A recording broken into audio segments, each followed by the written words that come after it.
रहीम अस्सलाम वालेकुम नाजरीन, हुस्नैन खान आपकी खिदमत में हाजिर है। बात करेंगे आज के दिन से रिलेटेड भी, लेकिन न्यूज़ उतनी ज़्यादा नहीं है। इस वीडियो में मेन मकसद वोटर को मोबिलाइज करना है, हाँ वो किसी भी जमात का हो, लेकिन इस वक्त सबसे ज़्यादा ज़रूरत पीटीआई के वोटर को है कि उनको बताया जाए, उनको समझाया जाए, उनके शकूक शुबहात दूर किए जाएं जो उनके इस इलेक्शन को लेके हैं। वैसे तो जहां पर भी सर्वे हो रहा है वहां पे पीटीआई किस कदर लीड कर रही है, ये बात किसी से ढकी छुपी नहीं। उसके अलावा बात करनी है जस्टिस, जो कि इस वक्त सुप्रीम कोर्ट के जस्टिस है अतर मिनुल्लाह साहब, वो बरतानिया में मौजूद थे। वहां पे एक पाकिस्तानी नजाज लड़के ने उनसे काफ़ी सख्त सवाल किए हैं। एक सवाल में उसने काफ़ी लंबी तफसील पूछी और फिर अतर मिनुल्लाह साहब ने बड़ी तफसील के साथ जवाब दिया। वो क्या माजरा सारा वो भी आपको बताएंगे, लेकिन काफ़ी चीज़ें सोशल मीडिया में हमारी आंखों के सामने से गुजर रही हैं।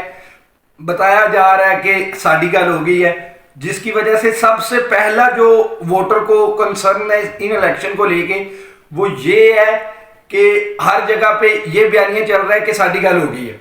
ये बयानियां दरअसल ना पीटीआई इसको चढ़ा रही है, ना पीपल पार्टी इसको प्रमोट कर रही है। इस बयानिए को प्रमोट कर रही है खुद नून लीग। उनके रहनुमा टीवी पे बैठ के ये बात बार बार करते हैं कि साड़ी गल हो गई है, जिससे वोटर बिल्कुल ही हिम्मत हार जाए, उसे लगे कि यार मेरे वोट डालने का तो कोई फायदा ही नहीं। और ये दूसरा कंसर्न है कि पीटीआई के या किसी भी आज़ाद वोटर का, कि उन्हें इस वक्त ये लग रहा है कि हमारे वोट का कोई फायदा ही नहीं और हमारे वोट से कोई फर्क पड़ना ही नहीं रिजल्ट में। तो ये बात बिल्कुल भी नहीं है। नून लीग ये बयानियां इसीलिए फैला रही है ताकि लोग हिम्मत हार जाएं और वो अपने घरों से ही ना निकले कि क्या फायदा वोट डालने का। और जितना कम से कम टर्न आउट होता जाएगा उतने नून लीग के जीतने के चांसेस बढ़ते जाएंगे, या उस जमात के जिसको थापड़ी मिलेगी वहां से। कहां से आप समझ ही गए होंगे। उसके अलावा वोटर को ये कंसर्न है कि मैं निकलूंगा जाऊंगा तो हो सकता है कोई हादसा ना पेश आ जाए, मुझे गिरफ्तार करके ना ले जाए। तो ऐसा अब नहीं होगा। अब काफ़ी चीज़ें मामूल पे आना शुरू हो चुकी हैं। 1-2 फरवरी के बाद बोला गया था बहुत ज़्यादा सख्ती होगी, लेकिन ऐसा नहीं हुआ। वो सख्ती रिवर्स होना शुरू हो गई है। मेरे इर्द गिर्द मेरा ताल्लुक पंजाब के PP 65 से है, जबकि मैं ज़्यादातर PP 50 में रहता हूँ जो कि सियालकोट में आता है, और उसके ऊपर हल्का NA 73 है। तो इन दोनों PP 50 और NA 73 के जो कैंडिडेट थे पीटीआई के, वो एक तो गिरफ्तार थे और दूसरे रूपोश थे। एक दिन 1 मिनट के लिए भी उन्होंने इस इलेक्शन की कंपेन 1 फरवरी से पहले तो नहीं की हुई थी। ना कोई उनका बैनर था, ना कोई उनका पोस्टर था, वो सामने नहीं आ सके सख्तियों की वजह से। लेकिन इस वक्त वो मंजर यहाँ पर आ चुके हैं। वर्कर कन्वेंशन कर रहे हैं, कॉर्निंग मीटिंग्स कर रहे हैं और कोशिश कर रहे हैं कि 6 तारीख जब तक इंतखाबात के हवाले से वोट मांगने जाने की तारीख मौजूद है, कोई ना कोई वो बड़ा जलसा भी कर दे। लेकिन वो सख्ती अब खत्म हो चुकी है। और ये बात बताने का मकसद भी ये है कि जो वोटर ये सोच रहा है कि इस तरह का कुछ गलत होगा, तो पहली बात है कि नहीं होगा गलत, 100% नहीं होगा। इंशाल्लाह इंतखाबात शफाफ हो या ना हो, पुरअमन जरूर होंगे। आपने जाना है, आपने वोट कास्ट करना है और कुछ नहीं करना।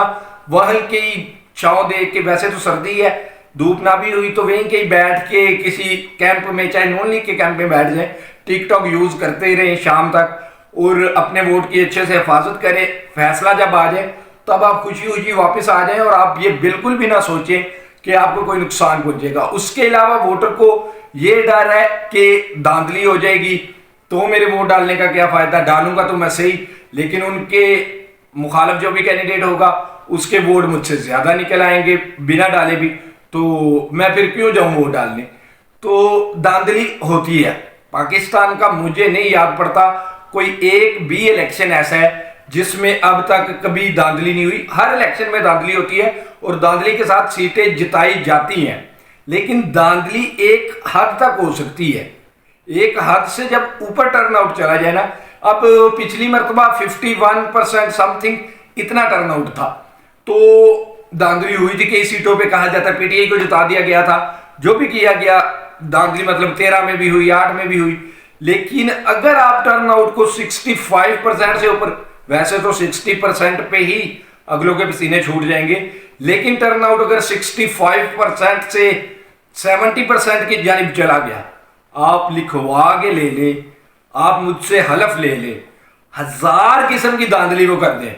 जितने कैंडिडेट पीटीआई के आजाद उम्मीदवारों के मुखालिफ खड़े हैं ना, वो 10,000 से अपनी गिनती शुरू करें। और ये चैलेंज रेहाना डार ने दिया है ख्वाजा आसफ के हल्के में, जो उस्मान डार की वालदा है, उन्होंने ये चैलेंज दिया। और ये चैलेंज मैं भी दे रहा हूं कि अगर 70% टर्न आउट हो गया, आप धांधली करके 10, 12, 15,000 वोट ही डाल सकते हैं ना, आप अगले मेंबर की गिनती 10,000 से शुरू करें और पीटीआई के मेंबर की गिनती 1 से शुरू करें। पीटीआई 20, 25, 30,000 की लीड से हर सीट जीतेगी। इतना टर्नआउट हो गया। इस वक्त पाकिस्तान में रजिस्टर्ड वोटर 12 करोड़ 60 लाख है, जिसमें तकरीबन 6.25 करोड़ नौजवान वोटर है और इसमें 2 करोड़ 40 लाख वोटर वो है जो फर्स्ट टाइम अपना वोट दे रहा है। और ये वही नौजवान है जिससे चिढ़ते हैं नून लीग वाले, ये वही नौजवान है जिससे चिढ़ रही है कंपनी कि इनके दिमागों में क्या बैठ गया है, ये क्यों नहीं हमारे हाथ में आ रहे, किस तरह इनको हम तोड़ें।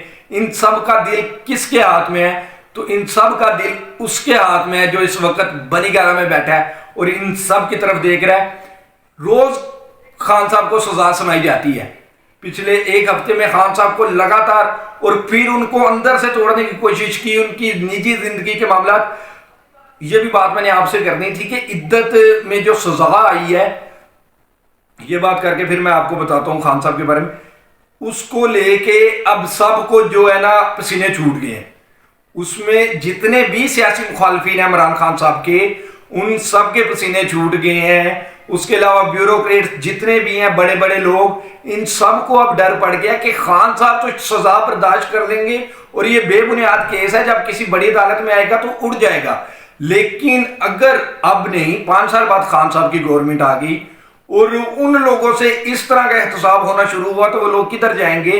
अगर ये पूछ लिया गया कि पहला बच्चा आपका किसका है और कब तक है, तो लोगों की नींदें हराम होना शुरू हो गई हैं। एक दिन तो उन्होंने इस फैसले पे बड़ा जश्न मनाया, लेकिन जब सोचा तो अब उन्हें काफी परेशानी हो रही है कि ये गलत फैसला हो गया। तो रोज की बुनियाद पे खान साहब को एक सजा सुनाई जा रही है, लेकिन वो शख्स नहीं टूट रहा। सजा सुनता है, टोटल 31 ईयर की उसको सजा हो चुकी है, 1 अरब के करीब उसको जुर्माना हो चुका है, लेकिन वो सजा सुनता है, मुस्कुराता है और एक लफ्ज बोलता है, 8 फरवरी। फिर सजा सुनता है, मुस्कुराता है, बोलता है मेरा वोटर निकलेगा। फिर सजा सुनता है, मुस्कुराता है और कहता है 8 फरवरी को पीटीआई इलेक्शन जीत जाएगी। उसका यकीन नहीं तोड़ने देना हमने। उसका जो हम पे यकीन, हमारे जितने यकीन थे उस पर, उसने किसी एक को भी नहीं टूटने दिया। अब हमारी बारी है वफा निभाने की, और मुझे पता है कि हम पाकिस्तानी वफा निभाने में कितने खालिस हैं। और ये चीज 8 तारीख को इंशाल्लाह तमाम पोलिंग स्टेशन पे साबित भी होगी। अब आखिर में अतर मिनुल्लाह साहब की बात पीछे ही रह गई। तो अतर मिनुल्लाह साहब से वहां पे एक कन्वेंशन टाइप था, एक तकरीब थी जहां पे उन्होंने खिताब किया और उसके बाद सवालों जवाब का सेशन स्टार्ट हुआ। तो एक लड़के ने अंग्रेजी में सवाल किया जिसका खुलासा ये था कि पाकिस्तान की अदलिया किस तरफ जा रही है, इमरान खान को सजाएं किस हिसाब से दी जा रही हैं। आपके सामने आएंगे इमरान खान, तो आप क्या करेंगे?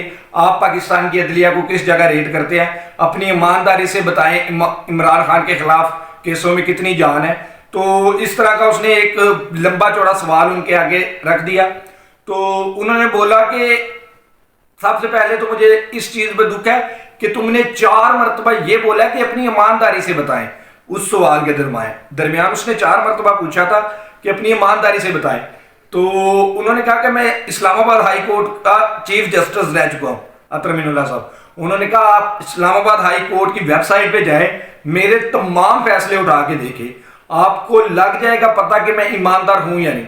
मैंने हमेशा जो भी गवर्नमेंट होती थी उसके मुखालिफ जो पोजीशन होती थी, उनके केसेस मेरे पास आते थे, तो मैं बहुत कोशिश करता था कि उनको रिलीफ दूं, क्योंकि मुझे पता होता था कि ये केस सियासी बुनियादों पे बनाए गए हैं। तो अगर आपको मेरी ईमानदारी पे शक है तो आप जाके यकीनन इस्लामाबाद हाई कोर्ट की वेबसाइट पे चेक कर सकते हैं। फिर उन्होंने बोला कि हमारा कसूर है, जिस तरह जुल्फकार अली भुट्टो का फैसला भी अदलिया के हक में आया, जिसको अब की अदालतें खुद अदालती कत्ल कहती हैं, तो उन्होंने कहा इस तरह के जज और इस तरह की अदालतें हमें मौजूद रही हैं, लेकिन अगर इमरान खान साहब की कोई भी अपील मेरे सामने आती है और उस बेंच का मैं हिस्सा होता हूं, तो मैं इंशाल्लाह वो तफसील से सुनूंगा और उसके बाद जो फैसला आएगा वो फैसला पढ़ के आप खुद फैसला कीजिएगा कि मैं कितना ईमानदार हूं या नहीं। इस वीडियो से फिर वक्त इतना ही, जल्द मिलते हैं नई वीडियो के साथ, तब तक के लिए अल्लाह हामिद नासिर। पाकिस्तान जिंदाबाद।